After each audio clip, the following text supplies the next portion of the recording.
Wireless set पर गूंजती police control room की आवाज। पीसीआर कंट्रोल रूम 196 197 ध्यान दें, गाड़ी नंबर हाथ के बावजूद रुकी नहीं। चेहरे पर बंधा दिल्ली पुलिस के लोगो वाला मास्क।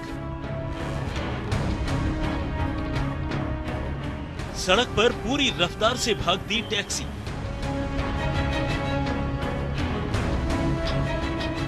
और आधे रास्ते में लिफाफे वाला ड्रामा।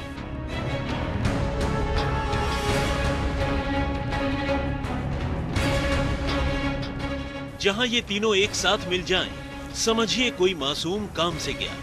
दिल्ली में लोगों को सरे राह लूटने वाले लिफाफा गैंग के काम करने का कुछ यही ट्रेडमार्क स्टाइल है। ये वो लुटेरे हैं जिनसे लूटने वाले इंसान को आखिर तक इन लुटेरों पर एक बार भी शक नहीं होता है। और जब तक शक होता है तब तक देर हो चुकी होती है, वो लुट चुका होता है।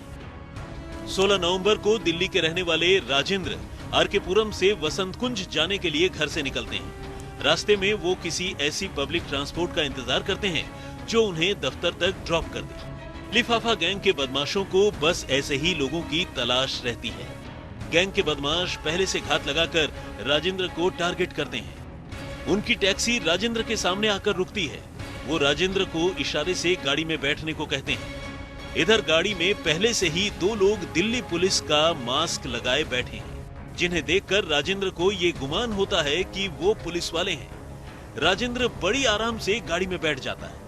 इधर राजेंद्र गाड़ी में बैठता है और उधर गाड़ी में पहले से बैठे तथाकथित पुलिस वालों के वायरलेस सेट पर पुलिस कंट्रोल रूम की आवाज गूंजने लगती है। पीसीआर कंट्रोल रूम 196 197 ध्यान दें, गाड़ी नंबर हाथ के बावजूद रुकी नहीं, फौरन कैच आउट करो। PCR control room 196 196। अभी कुछ दूर चलते ही टैक्सी ड्राइवर गाड़ी में बैठे तथाकथित पुलिस वालों से आगे चेकिंग होने की बात कहता है। पुलिस वाले भी अचानक से हरकत में आ जाते हैं और गाड़ी में बैठे राजेंद्र से चेकिंग से बचने के लिए उसका mobile phone, purse, ATM card, ring, SIM card वगैरह एक लिफाफे में डालने को कहते हैं। उससे कहा जाता है कि जैसे ही वो नाके से आगे निकल जाएंगे, उन्हें उनका लिफाफा वापस दे दिया जाएगा। चूंकि गाड़ी में बैठे लोग पुलिस वाले ही लग रहे हैं, राजेंद्र को उन पर बिल्कुल शक नहीं होता और वो अपनी सारी कीमती चीजें उनके लिफाफे में डाल देता है।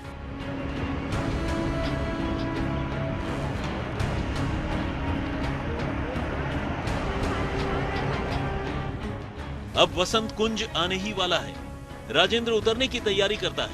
तब तक पुलिस वाले उसे उसका लिफाफा थमा देते हैं। वो गाड़ी से उतरकर जैसे ही अपना लिफाफा चेक करता है, उसे अपने साथ हुए खेल का पता चल जाता है। ये क्या? लिफाफे में उसकी कीमती चीजों की जगह रद्दी और कुछ पुरानी चीजें पड़ी। अब वो टैक्सी के पीछे भागता है, चीखता है, लेकिन टैक्सी हवा से बातें करती हुई आगे निकल जाती है। मैसेज रिपीट कर रहा हूँ, पीसीआर कंट्रोल रूम 196 197 ध्यान दें, गाड़ी नंबर। असल में ये लिफाफा गैंग की वो मोडस ऑपरेंडी है जिसके तहत गैंग के बदमाश पुलिस वालों के भेष में न सिर्फ लोगों को ठगते हैं, बल्कि लोगों को ठगने के लिए अपने पास ठीक वैसे ही लिफाफे तैयार रखते हैं जैसे लिफाफे में वो अपने शिकार की कीमती चीजें रखवाते हैं। और उसके बाद में वो उनको बोलते थे कि आगे पुलिस की चेकिंग चल रही है, हम लोग भी गवर्नमेंट ऑफिशियल्स हैं, आप अपना पैसा, अपना जो भी ज्वेलरी है और आपका जो एटीएम कार्ड है और आपके मोबाइल का जो सिम कार्ड है वो इस लिफाफे में डाल दीजिए जो हम आपको दे रहे हैं। वो लिफाफा वो लोग ले करके अपने गाड़ी में आगे डैशबोर्ड में डाल दिया करते थे और जहां पे भी उसको ड्रॉप करना होता था उसको उतार के एक दूसरा लिफाफा उनको दे देते थे जिसमें न तो वो कैश होता था, कार्ड के नाम पे एक कार्ड की तरह से खाका बना के डाल दिया करते थे और कुछ नकली ज्वेलरी या कुछ ऐसे कंकड़ पत्थर डाल दिया करते थे जिससे कि लगे ऑथेंटिक लिफाफा है। दिल्ली पुलिस ने अब ऐसे ही एक लिफाफा गैंग को धर दबोचा है, लेकिन उनकी मॉडस ऑपरेंडी खुद पुलिस वालों को भी हैरान कर रही है। पुलिस की माने तो इस गैंग के बदमाश नकली पुलिस वाले बनकर लोगों से बीच सड़क पर ठगी करते थे। वो रास्ते में लोगों को लिफ्ट देकर फांसते थे। इसके लिए उन्होंने न सिर्फ दिल्ली पुलिस के लोगो वाला मास्क बनवाया था, बल्कि नकली वॉकी टॉकी में पुलिस कंट्रोल रूम की आवाज रिकॉर्ड कर ली थी, जो वो अपने शिकार को फांसते वक्त बजाया करते थे। एक कोई गाड़ी आया करती थी टैक्सी, उसमें ऑलरेडी 2 मेंबर्स बैठे रहते थे और वो बोलते थे कि आइए आइए टैक्सी आइए, इसमें बैठ जाते हैं और चलते हैं अपने गंतव्य पे।